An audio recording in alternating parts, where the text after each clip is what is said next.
মণিপুরে অন্যান্য সংখ্যালঘু পশ্চাৎপদ জনগোষ্ঠীর সাংবিধানিক অধিকার প্রতিষ্ঠার লক্ষ্যে বহুস্তরের শাসনের আন্দোলনকে শক্তিশালী করতে ত্রিপুরা মণিপুরা ছাত্র যুব সমন্বয় কমিটির চতুর্থ সম্মেলন সহ 4 দফা দাবিকে সামনে রেখে এক র্যালির আয়োজন করা হয় আগরতলা রাধামাধব মন্দির থেকে। আগরতলা রাধামাধব মন্দিরে মণিপুরি ছাত্র যুব সমন্বয় কমিটির চতুর্থ সম্মেলন। এই সম্মেলনে আমরা প্রধানত 4টি দাবির উপরে আমরা এই সম্মেলনকে আমরা করছি। আমরা এই সম্মেলনে আমাদের অভিভাবক, আমাদের মহিলা সংগঠন, আরও অনেকে, আমাদের প্রতিবেশী আমাদের রাজ্য মণিপুর থেকেও আমাদের মণিপুরের সংগঠন আছে আমাদের এই দাবিকে সমর্থন করার জন্য। ওনারা আজকে 3-4টা সংগঠন আমাদের আজকে উপস্থিত এই ছাত্র যুব সমন্বয় কমিটি অনুষ্ঠান সম্মেলনে এখানে উপস্থিত থাকার জন্য। এবং প্রথম দাবিটি হচ্ছে এখানে মণিপুরীদের জন্য অটোনোমাস ডেভেলপমেন্ট কাউন্সিল আমাদের দাবি, 1 নম্বর দাবি। দ্বিতীয় দাবি হচ্ছে ভাষার স্বীকৃতি।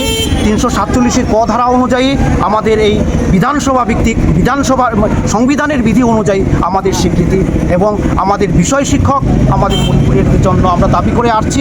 এই সম্মেলনেও আমরা এই দাবিকে আমরা আগে নিয়ে যাব।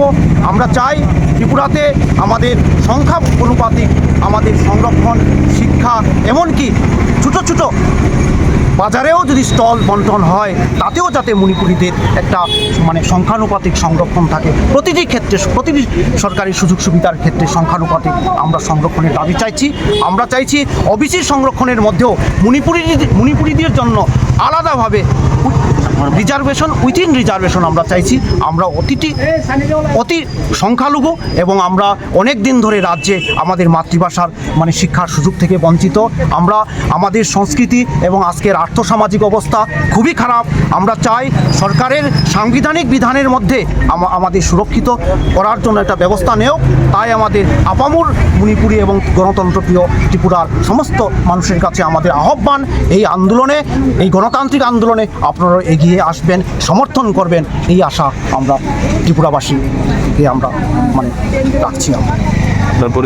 আমার পরিচয়, আমি সাধারণ সম্পাদক মণিপুরী ছাত্র যুব সমন্বয় committee Bimal Singha. Bureau report into Bangla.